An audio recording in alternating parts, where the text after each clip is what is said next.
So welcome to our Ask Us Anything. It's great to have lots of people, lots of questions. Like there's this massive feed of questions that are people adding questions. So every second week we jump in and dive into the questions that people ask in the feed. Today we're going to be covering the macro mountain, which is a new tool that Ted has devised, which is super cool. Blood pressure, muscle cramps. Why do we get hungry after protein? And sugar cravings on carnivore. So this is a new chart. I've been playing with everything in 2D for quite a while, and you've probably seen my protein and carb and fat curves. But I gave all my 800,000 days of carb, fat, protein data to Ted Naiman, who's been using this chart for their Harvard data. And it just like brought everything to life for me. So I just wanted to, show you what that means to me in a way, and I'll bring up the live interactive version, and maybe Jason the engineer will be excited about it. But it's a 3D spinny interactive chart that just shows, if we eat the most at these red bits at the top, which is the most calories. So if I mouse over there, you're getting um, 2,000 calories on average with 6% protein, 34% carbs, 60% fat. And then basically, you can move to the left to have a higher carb diet, or move to the right and have a higher fat diet. And if you had to pick one, dialing down the the fat is a little bit better than dialing down the carbs, but the big magic happens when we just dial up the protein percentage. And I suppose I just wanted to show that I see this like a ski slope. Everybody starts somewhere different on the ski slope, and they're trying to work out satiety to be able to eat a little bit more, a little bit, eat so that they naturally eat less energy, and just dialing up the protein percentage and moving away from carb and fat extremes, especially the middle bliss point, is where all the magic happens. So that's sort of what we're trying to do. And this is a really cool way of just bringing it to life. And it shows that from 800,000 days of data from free living people all over the world, that it's the same pattern, getting a higher protein percentage. It doesn't really matter whether you prefer more energy from fat or carbs. It's the dialing back the protein, back the carb and fat, and prioritizing protein, which is what we talk about all the time. Did that just blow everybody's mind? I'll share the link. Anybody got any questions to that? I'll share the link to that interactive chart, and Well, if I can ask a quick question about yeah, that. sure, man. Yeah, I please. keep reading about protein and satiety, Yep. and I'm sure that that's a thing. However, with Yeah. me, It's my a fat, recurring theme. Yeah. yeah, fat is my food of choice for satiety. I mean, I can eat, three bites of fat and I'm done. If I eat a Yeah. ribeye steak, I'm done for 24 to 36 hours. Yep. And I don't seem to get that with protein. But here's the other problem. I can't eat a lot Yeah. of fat because I cannot digest fat. It kind of just goes through me. So I have either a That's bile interesting. issue, yeah, some sort You, of bile issue or digestive issue that's just not allowing me to do that. And I've been trying this now for about a year, so I can't seem to get past that. you've got a magic upper limit to fat that most people don't have, maybe, that then the fat is not digested. Most people digest and assimilate the fat. But Yeah. um yeah, I suppose that the key thing to point out on that chart is that which is where people get tripped up a little bit, is its protein percentage. So down here you're at 66% protein. And when you eat, like the best way to achieve just feel satiated is just to eat three large pizzas, or a box of donuts. You'll feel full and you won't want to eat for a very long time. But how many calories, how much energy did you have to consume to achieve that is the question. So what we're trying to do with satiety per calorie is help you achieve satiety without excess energy. So that's the thing that a lot of people get tripped up on is finding that balance to I've got a I'm sure I've got a protein percentage chart here somewhere. There we go. I'll share that. So what we find from big data analysis is that there's this 15% bliss point that's like donuts and pizza and chips and everything that we can't stop eating. And we naturally gravitate to 15% of our energy coming from protein. But as we dial back the fat and carbs, and the protein percentage naturally comes up and we eat less. So if you're eating really high fat things, you may feel full quickly, but how much energy did you consume to get that fullness is the elusive question that's hard to answer without a little bit of tracking, a little bit of data. Does that sort of make sense, Mark? And we'll come back to your question as well later. Yeah, that makes complete sense. And just, for myself, I've been doing Yeah, this since 2009 and when it was easy. But now, of course, I'm older, much older, and yeah. doesn't work. But I don't have an issue with hunger. I must Okay. either I'm fat adapted or I've just been doing this so long. So it's for me, it's not about willpower or anything like that because I can do OMAD. Mm, I don't struggle in those areas, so thank goodness. yeah. But it's just trying to measure my fat content versus my protein content and Mm. have that work for me, I guess. Yeah, it's trying to get the right balance between protein and fat to get, and that's where jumping from one extreme to another, you're still going to be in a massive energy deficit and feel the hunger. But if what we try to do in the macros masterclass is dial people up, maybe they're at 20% protein, let's get them to 30%. Because if you jump from 15 to 50, you're going to be eating half as much, and that energy deficit is going to hurt. Yeah, so which is going to be hard to sustain. Any other, Stina said, if I have a particularly Um, geeky set of questions related to issue losing weight in my condition, having glucose response success with DDF, and lowering my trigger. However, I don't lose weight. Okay, to save it to the end. Yeah. Jump in now, Stina. What's your okay, question? so yeah, I've been doing this for a while. My last round of DDF was really good, lower Yep. my trigger, but I have lipedema, which is a Yep. kind of complicated pain in the neck condition to have. The only time I can seem to lose weight is when I lean into extended fasting, which is not something I necessarily want to do because it can disrupt other things. But Yep. if I can fast for 36 hours, swing Mm. back into DDF, I will actually lose some weight. And I did experiment with that the last few weeks and it worked, but it's not ideal. So I don't know if like, is there another part of my insulin? Because I know it's not one insulin. I know there's several insulins that's not responding to what I'm trying to do. So what was that about the insulin, just to clarify? So, my regular response to insulin is good. It's not excessively high after I eat. I tend to eat meat-based keto, generally Yep. speaking, less than 20 carbs a day.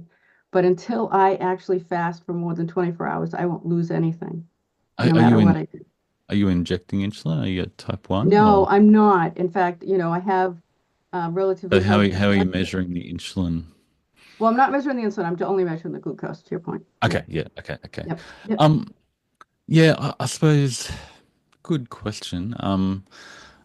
Some studies I've seen with lipedema, the protein sparing modified fast, the higher protein percentage tends to work. Mm, And we'll come back to Mark's question as well later, that if you don't eat for a very long time, you start to, you need some glucose in your body, and your body, if it's not getting carbs or protein in your diet, it'll go, oh, your muscle. I can turn my muscle into glucose and burn that to make the protein, to make the minimal amount of glucose I need. So when you don't eat for an extended period of time, you're losing muscle, which in the long term, this is a really cool chart that we've shared a bit in the community lately, is that there's a like a lot of people, a lot of the time we look at the body mass index, and that's basically how much you weigh, how high you are. And it's a very simple measure, but this chart breaks it into fat mass index and fat-free mass index. And being leaner is good, but also being stronger and more muscular is good. So people who fast for a very long time, I think I've got Mike's data here that if like this is Mike Fitzpatrick, who's just been a very generous guinea pig. He went from 380 pounds, keto and fasting, lost a ton of weight, but also lost a good amount of muscle. And, more recently, he's been bumping up his protein and lifting to get leaner and stronger. So, um, and he's pushed his muscle mass out further out here, which aligns with the lower risk of dying of any cause and being metabolically healthy. So I suppose the long and the short of it is that DDF glucose signals was developed to help people who are fasting for so long that they didn't get enough protein and nutrients and got to the point where they're losing lean mass. They become skinny fat, which is not ideal. And then you tend to rebound binge after that. And when you rebound binge on high fat foods, you gain body fat, not protein. So there's sort of we would recommend that continual tweaking of protein percentage and nutrient density to get the protein and nutrients you need when you do eat, ideally a couple of times a day, because one meal a day makes it really hard to get the protein you need. So have you done macros or you haven't done? I have done macros, so I got in trouble. Like I tried to do too much at once. So I'm trying to stick to DDF for now, and then I will swing back over to that. But I got in trouble trying to do too much at once. So, but I have reduced the amount of fat I'm consuming. I am very much high protein, down to two Yep. meals a day. Yeah. Okay. So 2 meals a day and just getting that balance of more protein, less fat tends to, I think that'd be the magic for you. And the lipedema, yeah, the high protein percentage is the one study I've seen gave the best results. There was a presentation in Denver that showed that, I mean, lipedema is a complex issue, but at the same time, I see it as a fairly simple issue as everybody carries more fat and just tweaking up the protein percentage so you get satiety with less energy will help with that. And then the insulin and glucose and everything will follow and come down. Right, right. And I guess it is also looking at the energy and just making sure I'm not overeating the protein either, but not not getting too deep into that. Yeah, Yeah, just yeah. not I the fat suppose, part. Yeah. can you eat too much protein? There's a fairly hard limit in how much protein we can eat called sensory specific satiety. So if you know, eat a lot of salt, it'll taste too salty, and you go, yeah, there's a Goldilocks zone for salt. For sugar, we like sugar, but if we eat too much of it, it tastes sickly sweet. For protein, there's sort of a similar thing. If all you had to eat was lean chicken breast, you'd go, I've had enough of that. Thank you very much. So your body has a very hard limit for protein. So really what we're trying to do in all that stuff is hit that protein limit where your body goes, no, thank you, I've had enough. And then we go, let's hit the iron limit and potassium limit and sodium limit. And if we can hit all of those buzzers all at the same time, we just get this magical thing that, we interviewed Miley last week, and just to see when you hit all those nutrient targets, your body goes, I'm really happy with the food I've got. And I don't need as much energy as I thought I did because I've got heaps stored on my body. So that's the Maybe dream. next round. Maybe next round of macros or Yeah, micros. so macros and micros will really Yeah. help. But yeah, when you do eat, we've got Yeah, I definitely go for the charts. I mean, I'm very much meat based, yeah, but not exclusive. I think that was my last challenge with micros was trying to add in veg and I ended up yeah. with an autoimmune reaction, but that's my Oh, own. really? Yeah, Yeah. yeah. If you get an autoimmune reaction, definitely skip those. But if you go into the community with protein-rich foods, Mhm. yeah, anything that's got plenty of protein with less energy. And again, we're trying to get you up that protein percentage curve so you get the protein you need without energy you don't. But protein's just one factor, and the satiety algo considers all the other factors, and lots of pretty pictures is a good place to start. All right. Thank you. No, great question. And yeah, I think macros will really help you tweak that. And we do the Your Perfect Day report where we take what you're currently eating and tweak that just a little bit. Okay. Let me go back to my slideshow. So Jill asked about a question we haven't had much before, and luckily I had some charts prepared from ages ago. Can you comment on blood pressure changes in your various programs? What do you see that's helped participants most? And we blood pressure isn't a target that we typically go, yeah, we're gonna measure blood pressure and try to manage it. But from all our DDF data, we see that a lower pre-meal glucose aligns with a lower blood pressure. And then again, a lower fasting glucose aligns with a lower blood pressure. So basically, again and again, it's that body composition, having a healthy level of body fat and being reasonably strong with a healthy level of muscle mass. It's not just about being lighter, it's about being leaner tends to align with good things, and that's that chart again where having a lower fat mass index on the left, so being a little bit leaner, and the right is your fat free mass index, which is your muscle being a bit stronger is a good thing. Basically, you've got a bigger metabolic engine to burn more energy. You're anti-fragile, and on the left, you've got less energy toxicity, less stored energy. You're not carrying around a fuel tank that's too big and more than you need. But beyond just being leaner, a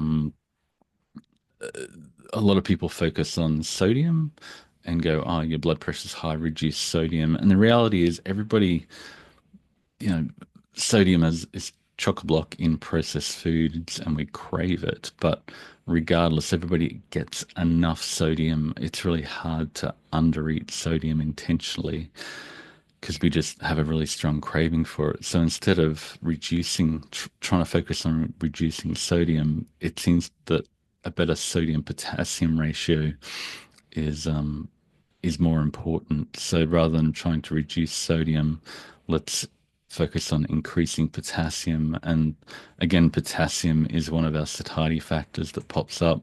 People who eat more potassium get a higher concentration of potassium, tend to eat less. These are the high potassium foods. Potassium is contained in plant, animal, seafood, dairy in fairly large quantities. But if you want to pack it in potassium per calorie, similar to protein per calorie, the non-starchy green veg is super cool. Any questions or summative comments from Belinda, who always does a great job of that? Can I ask a Potassium question? is really good. Potassium, good. Carolyn had And it's posted a actually, question. oh, go. Go ahead. Did I have No, Caroline's if you question? want to ask it, Carolyn, instead, that's great. Thank Go, you. Thank Caroline. you. Yeah, okay. I've been on a totally plant-based diet since about June, and probably almost all carbs. And I noticed my blood sugars were spiking to about Mm. 153 after my usual meal. So I've cut the carbs way back, but now I'm having migraines almost every day. I mean, actually every day for the past week, migraines. So Mm. I don't know, will this go away? Shall I just Are you losing weight quickly? no, I think I lost a couple pounds, but nothing Yeah. extreme. I mean, other people may have commentary on the migraines, but one factor is that if you're losing weight rapidly, if you do extended fasting, the body fat holds a lot of toxins. So if you're losing body fat quickly, you're releasing a lot of toxins into your blood, which can cause really awful headaches and lots of water, lots of minerals. But any other commentary there, Belinda, on migraines? It's not Yeah, well, something we see if regularly. you yeah, if you make a big change in carbs, a lot of people, their bodies just have a little bit of a reaction to it, and not everybody's sensitive to it. But if you made a large change, say you were eating a couple hundred grams of carbs a day and you went to like 75, your body's going to be like, whoa, Nelly. like I can't handle this. And for Oh, me, I had issues when I originally went lower carb. I had to step it down like 5 or 10 grams for a few days and then another 5 or 10. Like I didn't make a really big change. So oh, that might be part of it. Or it might just be part of any of the minerals, like the electrolytes and stuff that you may need. And some people are more sensitive than that than others. oh. I mean, I've been low carb for 3 years and I still have to take electrolytes every day, or I feel like I'm going to pass out. Okay, so And maybe so, increase the carbs a little temporarily and yeah, yeah, that. maybe bump them back up like halfway. If you say you went down 100 grams, bump them up by at least 50 or so until you kind of feel a little better, and then maybe go a little slower. That a lot of people find that helps. Okay, all right, I'll try that. And then the electrolytes too. Thank you. Yeah, if you find like you are having issues, like it might be like a little less sodium or potassium or something, and for you it's manifesting as a headache. Yeah, Okay, thank you so much. I'll try that. sure. Oh, Ren has a question. Our Ren is Well, back. actually, it's not a question, but Okay. I was dealing with migraines a number of years ago. And for me, magnesium was a big one and electrolytes was a big one. And now whenever I get an inkling of a headache coming on, I always know I have to do an adrenal cocktail or an electrolyte or something like that. And that usually nips it in the bud for me.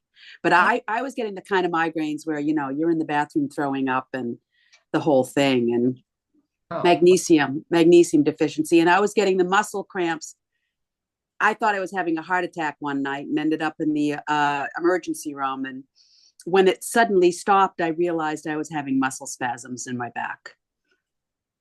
So I'm a Yeah. big fan of the magnesium, potassium, sodium combination. okay, thank you. I'll try that. And just to add from the chat, Bob said yes, potassium. And Stina said electrolytes and magnesium have helped me for headaches. Mm. And Mimi said magnesium helped me with headaches from carb withdrawal. Mm. And Tammy said, my 2 cents, dehydration can cause migraines. Are you hydrating enough? I find that I have to drink more water with the extra protein. And Lee said, oh, what's an adrenal cocktail? Hard drugs. Well, it's basically your electrolyte mixture. It's There you potassium, go. sodium, magnesium. Which I just posted in the chat. So, which is a great segue to the next question from Kate, who's here. So, if you've got any questions about the response here, Kate, jump in. So, she said, hello, I'm wondering about severe night leg cramps. I walk a fair bit during the day. I try to drink as much liquid as I can. Many nights I've woken with severe leg cramps. I started drinking pickle juice or pickle shots, which are electrolytes, and she said she's already looking at LMNT. Um, yeah, it definitely sounds like an electrolyte issue, and you've also gone carnivore from your other questions as well. Um, we've got a electrolyte mix that may be the most popular recipe of the 1700 that I've compiled, and I'll just put a teaspoon of it in a drink bottle. I got the LMNT guys gave me a free drink bottle, and I put my own electrolytes in there, and that just contains potassium, magnesium, and baking soda or salt, and I add glycine and creatine as well, and that all those things taste awful by themselves, but once you bring them all together, they actually taste really good. And the glycine adds a little bit of sweetness, but the one um, the one sign looking back when before our son was diagnosed with type 1 diabetes, was the severe leg cramps he was getting through the night. And as insulin was dropping, it seemed that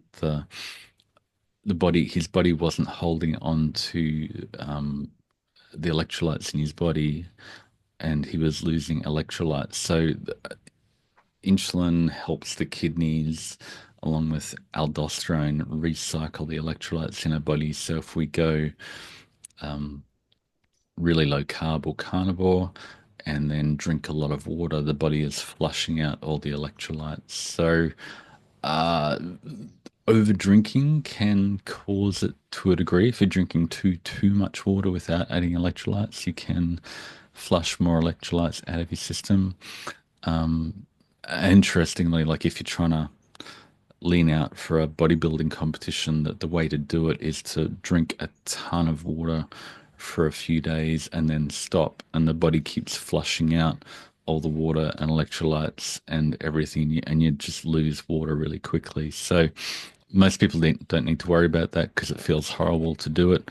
Just make sure you're getting electrolytes. We do have that mix that I just posted in the chat. And a micros masterclass will help you get that from your food. And we've also got an potassium rich and calcium rich and magnesium rich and sodium rich foods in the resources section in the group. Electrolytes, they're really good. Ideally, we want to get them from food, and it's one thing that a lot of people need to supplement because they're just not in our modern diet as much as they could be because we're not eating whole foods, particularly potassium. I'm gonna have another sip. Any other thoughts or reflections, Judy added Belinda? that Judy added that she had some leg cramps at night when she first started cutting carbs, and she added some pink salt that helped her as well. Yeah, Definitely. if you cut carbs, the insulin drops, the aldosterone drops, and all the electrolytes get released. So it becomes more important to pay attention to electrolytes in your diet from non-starchy green veg. And if you're not having any of that, then dialing up the maybe supplementing for a little while. Cool. Yeah, that's it for the chat. Keep on rocking on. Mark had a big long question. His profile photo is absolutely jacked, and before we started, we were talking about, back in the day, he was big and strong and doing keto since 2009, lost 40 pounds effortlessly. Now he's got high insulin, high fasting glucose, eating one meal a day. Cheat days aren't working for him anymore. Not Basically, really. life got hectic. What up? I'm gonna eat pretty soon. Yeah. I'm going to mute you, Ren. Sorry about that.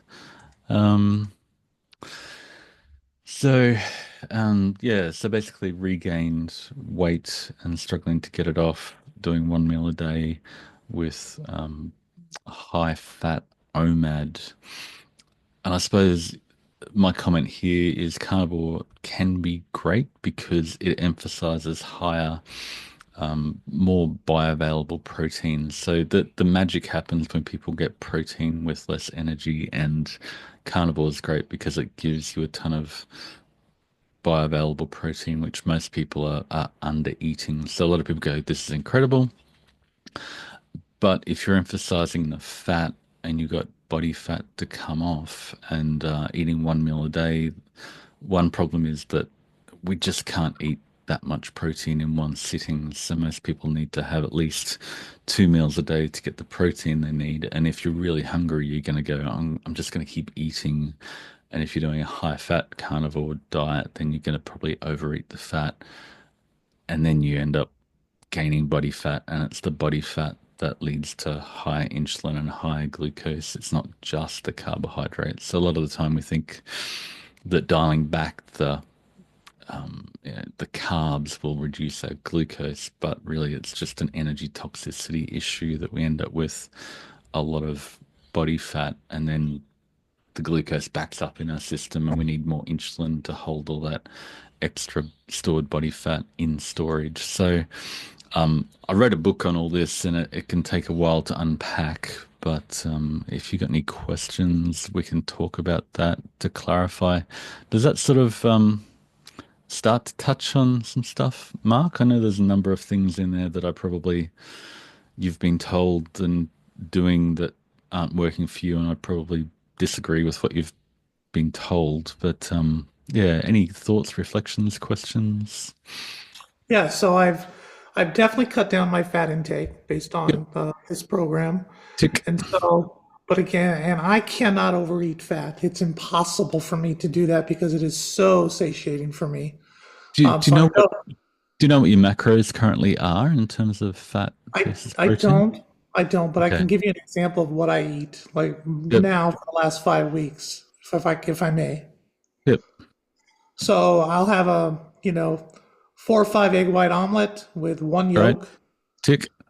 very little butter, just enough to get it into the pan with some Yep. veggies, maybe broccoli, and Yep. just a tiny, tiny bit of onion. And then that's my breakfast. And then for That, dinner, it's that sounds always some, amazing. yeah. And I don't have any issues with hunger. No matter what I eat, I can pretty much control that. It's just a non-issue for me. And Yep. then dinner uh, is usually around 3, 4 o'clock, and it's some sort of meat or veggie, and that's it. Yeah, okay. Yeah, if you're doing macros, then we can run your perfect day report, and that just helps you tweak things and make incremental changes to move towards greater satiety. So, um, yeah, that's probably the like if you sound like you're doing everything right, but you're not making progress, then tracking for a few weeks can be really, really powerful to help you dial things in. Are you talking about the macros tracking? Yeah. Okay. Um, in the 2020 macros class that we've got, we're halfway through, but if you want to jump in, you can do that. I've got a Okay. couple more images to jump onto that.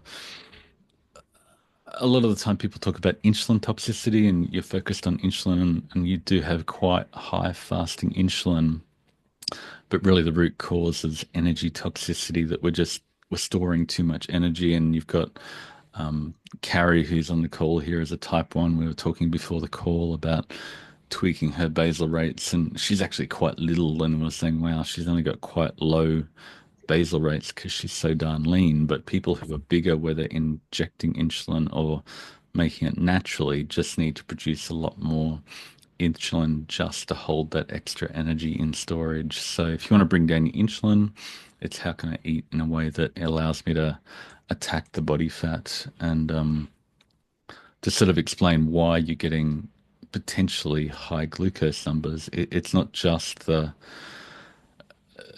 carbs in your diet. Cutting the carbs in your diet sort of can help drop glucose, but all the different fuel tanks in our body are interconnected from the blood glucose to liver and muscle glycogen to the fat in your blood and the fat in your body. And when the fat in your body is full, everything just sort of backs up in the system. But once we dial back, the carbs and the fat in our diet to drain the fat in our body, we can then bring everything down and then you need less insulin to hold that in storage. So that's sort of where the magic happens. Any questions, rants, raves, clarification on that? Nothing in the chat. Judy says she's not starving to death anymore. Um,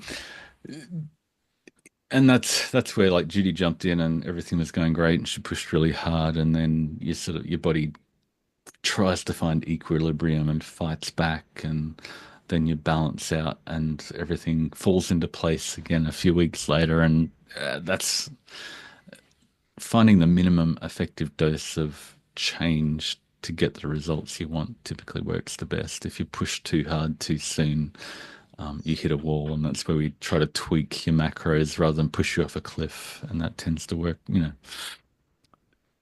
might get good before and after photos 4 weeks later if we push you off a cliff, but we don't want to kill you. So, cool. I'll keep on rocking on. Celia said, loving the helpful information. Thank you very much. Kate said, I find myself hungry even after I've eaten more than enough meat protein for the mealtime. It seems my body decides 2 hours after that I'm finally full. My question is, which foods tell your body within half an hour or so that you're done and nourished for that period? Yesterday I had 2 eggs, 6 ounces of steak, chicken wings, and was still hungry, so I fixed myself a beef protein shake, Kate's carnivore, with powdered egg whites, and had it at 4 p.m. That lasted me the rest of the night. Didn't have any cravings, but it seems it took a long time for my body to feel full. Not diabetic. Any thoughts? And the thoughts are like most of the studies that have been done by Barbara Rolls in satiety, they just look at how full people feel 2 hours after they eat. So they go, here's a truckload of lettuce, eat as much as you can. Do you feel full? And you go, yeah, I feel like I'm going to explode. And they go, tick, lettuce. Lettuce heads are amazing. Low energy density, high fiber foods are incredible. That's the only thing, and protein doesn't matter. But then they leave the study, and 2 hours, like 3 hours after that, ate the truckload of lettuce. It's just gone straight through the system, and they're going, "Oh, give me Maccas! I just feel so hungry now." It's just hasn't stuck with me. So there's definitely different components of short-term and long-term satiety, and things with a low energy density and more fiber. Two little wedges here. Definitely fill you up in the short term. Things with water, fiber, and often the other nutrients tend to help bulk things out in the short term. But then over the long term, we crave protein and energy and calcium and iron and potassium and sodium. And interestingly, vitamin C and B2 seem to have a relationship with how much we eat. So there's sort of a long term and a short term component. If you think of getting the energy, filling your filling your stomach to feel full in the short term, and then giving your body the things it craves in the long term, which is the protein and minerals. So there's a two-factor part of it. And with our satiety algorithm, we try to cover both of them to give you satiety across the day. It's not just we're going to stuff you with a truckload of lettuce and go, there you go, you feel full, don't you? Great, tick, we won. That doesn't work long term. And protein alone doesn't, you're not leveraging all the benefits just by dialing up your protein percentage. And we tend to encourage people to have a broader palette of foods rather than just going, I'm going purely plant-based or I'm going purely carnivore. If you choose from a broader palette of foods, you can get better progress without going to unsustainable extremes. I suppose the other thing to add is that if you jump from 15 to 50% protein, you are going to still feel hungry because you've halved your calories. If you're used to eating, pizza only, and then all of a sudden go to chicken breast only, you're going to be eating about half as much energy, and your body's going to go, whoa, I can't unload all the fat from my body that quickly. Can we please slow this down?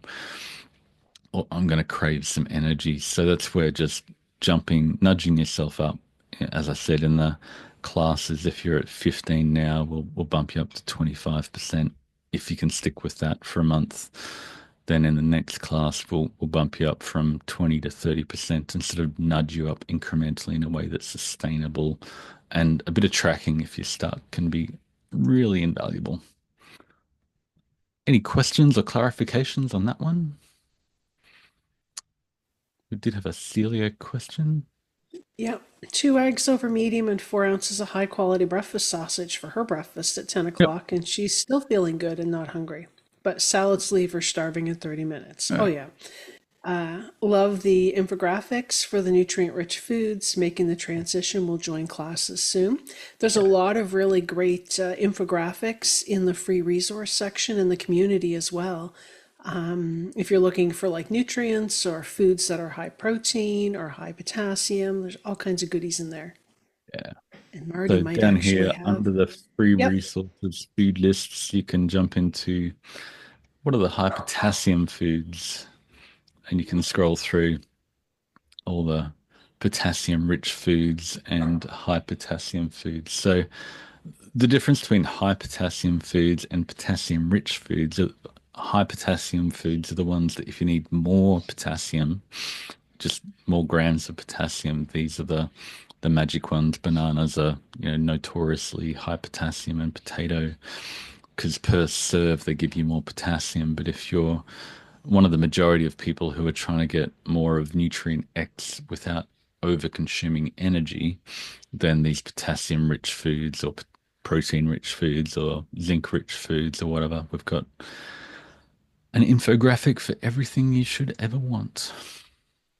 And maybe I Lots. guess a short idea is if it's rich it means it doesn't come with a lot of energy. Mm, To get it straight, like to help it in mm, your mind too. mm. Got another one That's it from for, go for Another it. one from Kate said, I've been eating carnivore for a year and I think I'm pretty acclimatized to it. Since starting Marty's program about it, asparagus and strawberries, I think these foods make me binge more because I've been gravitating towards sugar items for the past 2 weeks. Yesterday, I started high protein carnivore again and my weight came back down. I guess I'm going to have to start this glucometer thing. I haven't bought one yet though. So, um, a few things to unpack there. One is that yes, your body will crave sugar. And if you're on pure carnivore, your body goes, oh, sugar isn't available in our environment, so we won't crave sugar. But if you get a little bit of sugar, it go, whoa, this sugar stuff is great.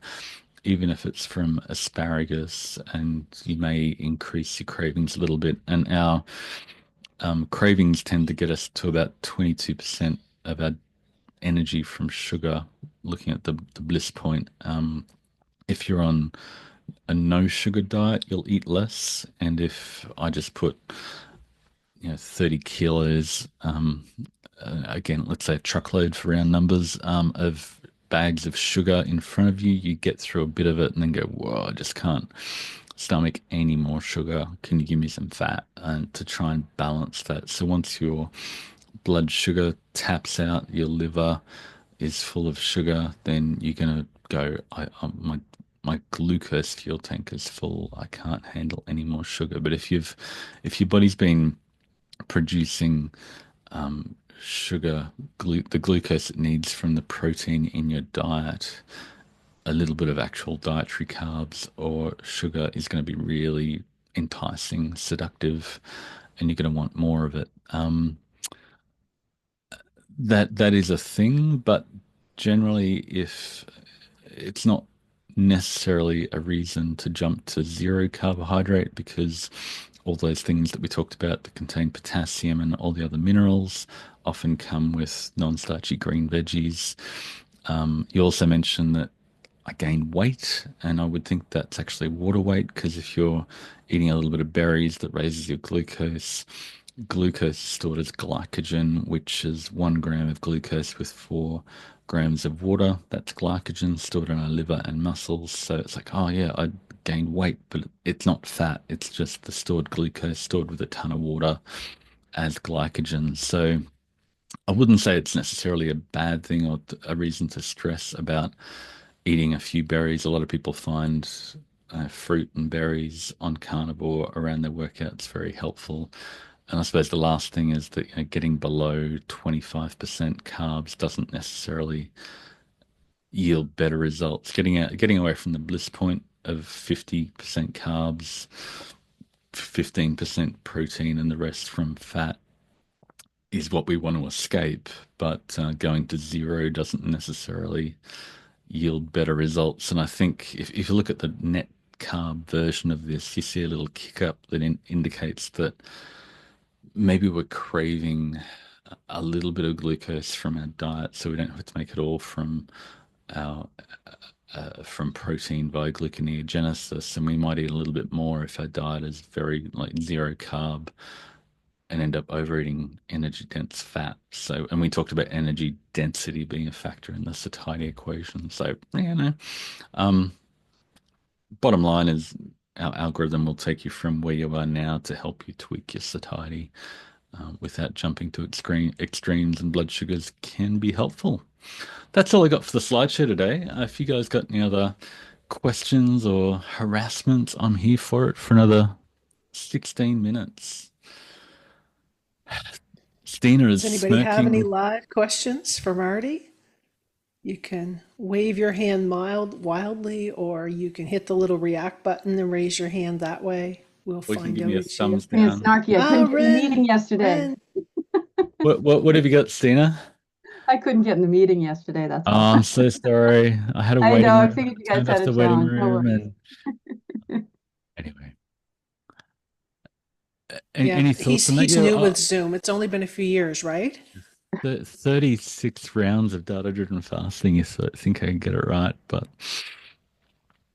Technology, it happens. Did you have any other questions there, Stina? I'm looking forward to No, I'm get good. to know a bit more of your backstory and hoping we can help you push through the lipidemia with the Yeah. different programs. And DDF will help, the fasting will help, but then looking at what you eat and just making sure you're satisfied, your body's getting what it needs so it can use the stored body fat. It's really powerful. And then you'd be like Miley, who just said, I got all the nutrients from my diet and halve my weight. And yeah, it just happens again and again when people dial that in. And if you're stuck, a few weeks of quantification and tracking your diet is worth it for the rest of your life to live in a body that's half the size or whatever.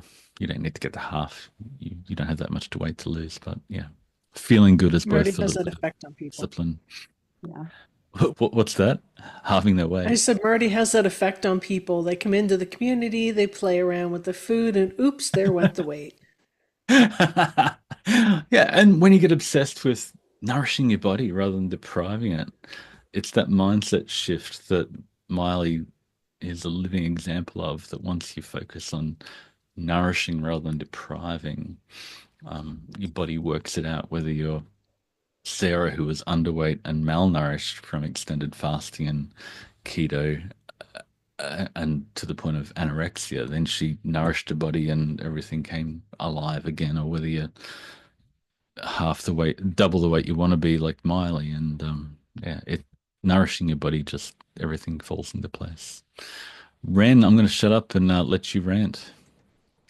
Ren's turn to What? rant. A I don't know Ren about rant. ranting.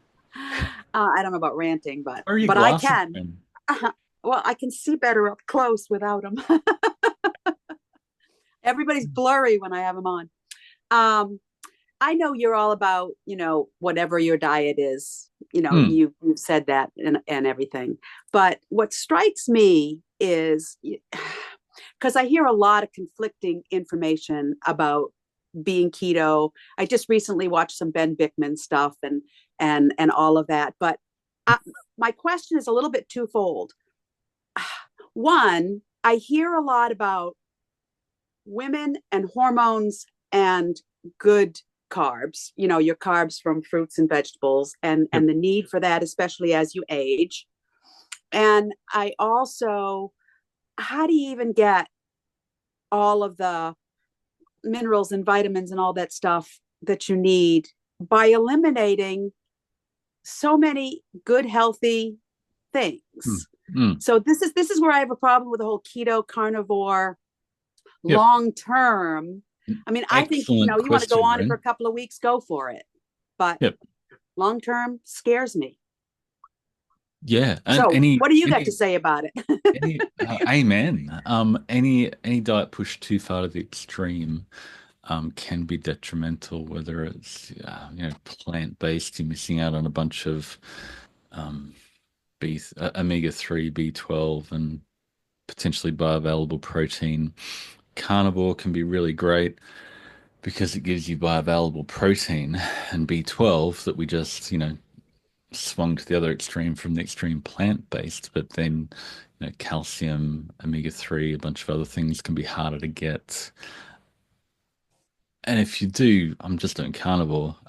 Yeah, that's sort of often okay because people don't go religious zealot extreme on it. But if they go religious zealot extreme for a very long time and don't eat anything else, then there's probably some mineral deficiencies that they're going to be missing out on, and vitamin deficiencies, which may not be ideal long term. And then they fall into I just add butter to my steak, and then they fall in love with unlimited butter, and that can be a slippery slope. And then you're making keto fat bombs, and to get your ketones and Dr. Boz ratio off the chart, and then you just fat and your insulin's high, and it's all over. So yeah, I I just want to help people, spread the rumor that nutrition is about nutrients and getting the nutrients you need, whether that be protein, vitamins, minerals, omega-3 from your diet, and then your body goes, yeah, I'm happy.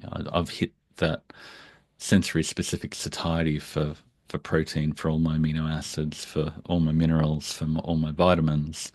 And you can imagine your little, there's Rubbenheim and Simpson mentioned studies where pond slime is searching out for protein. It'll go to the protein, and you can imagine your body is like a nutrient sensing missile that's going around the environment looking for, I'm getting my protein, I'm getting my calcium, I'm getting my magnesium, I'm getting my potassium, and it's ticking all those off. And a little bit of quantification can help you shortcut that process, because in our modern environment, it's really hard because our food is designed for maximum profit by having really nutrient poor ingredients of sugar, refined flour, and refined fats, which are really high profit but nutrient poor, and we keep on eating them.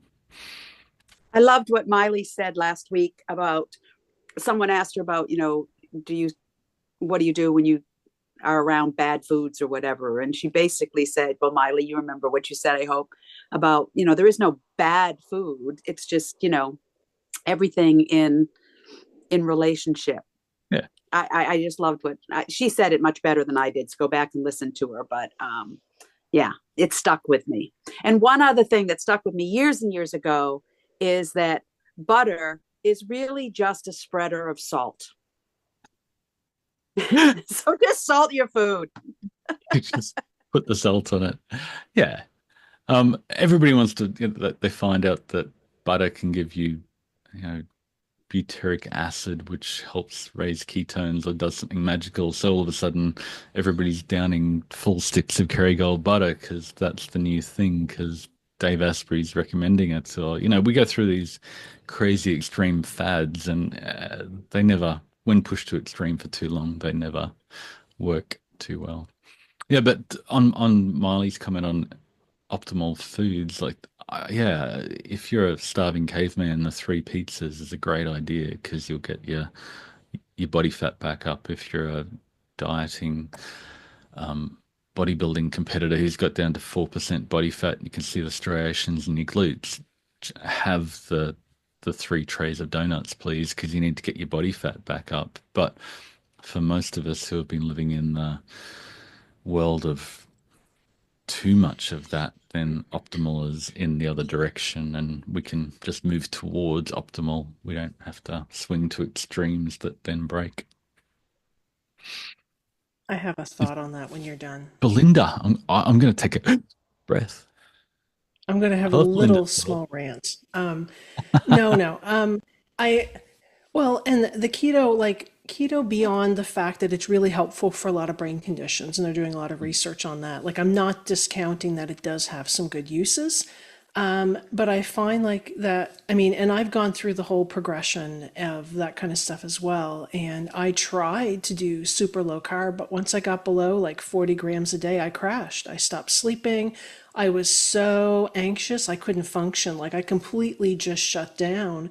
But when I bumped my carbs up an extra 5 or 10 grams, I was happy because human beings, our minds, like, if low is good, none must be better, right? And also the fact we want something that's easy for our brain to understand. So we want to just say, oh, I'll just avoid this, done, but we're much more nuanced than that. And a lot of the general population wants the quick answer because they're like, oh, I do this and I move on, but Marty does the other stuff, which is the more work up front, but it's better in the end because you get that lasting lifestyle change. So it's like, instead of saying like no carb is better, maybe some carbs is actually okay. And that way you get your nutrients in, like Ren said, like you get that stuff in that makes you feel good. You don't have to go crazy. Like lowering carbs a certain amount will help give you good glucose control if you have issues, but you don't have to go to none.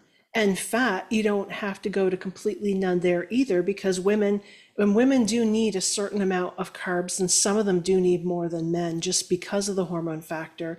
And I was reading some research stuff from a guy in California, Datis Karajian, and he's an expert on a lot of different things, but he has the studies. I was watching his practitioner program that says that, most women need about 20 to 30%, or maybe it's 30 grams off the top of my head, of fat a day for proper hormone production, right? So you can't go too low fat either, or then they may find out that everything gets out of whack. So it's like you need a little bit of everything without going too nutty. And you can get it in a lot of different ways. If you want to do it by seafood, if you want to do it by more plants, that's okay. We're here to help. But it's basically a lot of people make a lot of money by going to the extreme and by trying to, I used to do Beckman's stuff. I didn't lose, I lost 5 pounds. I come to Marty's world and start following the process there and lost 40 pounds in the first 4 months, and I couldn't lose it for 24 years before that. So to me, I mean, the proof is in the pudding, right? So that's just my rant. But anyway, continue on. I love it. Thank you, Belinda. Uh, I'm speechless after that. Anybody else got any final questions or thoughts or reflections? Harry said, I find that in the afternoons, a lot of the time, I'm no longer hungry, and while I start to obsess about food, I gather I'm used to entertaining and soothing myself with food other than getting the brain transplant. What are my options? It's not like I seem to be having cravings. I suppose that's where the testing your glucose can validate whether you actually need food. If you're below your trigger, if you're below your pre-meal glucose that's normal for you before you eat, can help you differentiate between habitual soothing of emotions with food versus I need to eat. And if you're below trigger, by all means eat. But if you're not below trigger and you're just soothing your emotions, find another hobby. Get out and do something outside or productive, or distract yourself with something positive that gives you that dopamine in another way. And Belinda's Mindset Mastery class goes into all that to dig down in deeper of, why are we eating if we don't need food? Is it emotional? Why am I emotional? Why do I feel that way? What was it when I was 4 that somebody said to me that now I'm 74 stuck with me? That was a great story from Mindset Mastery where I've forgotten the name. You probably remember the name, Belinda, but lady was talking about something somebody said to her when she was 5 had made her self-soothe because she wasn't adequate, because she told her people don't act that way and she's inadequate. And the person that said that is dead. Like, who cares? Like, it's you live your own life now, and you can choose to live your own life and get rid of those things that are driving you to eat when you don't want to.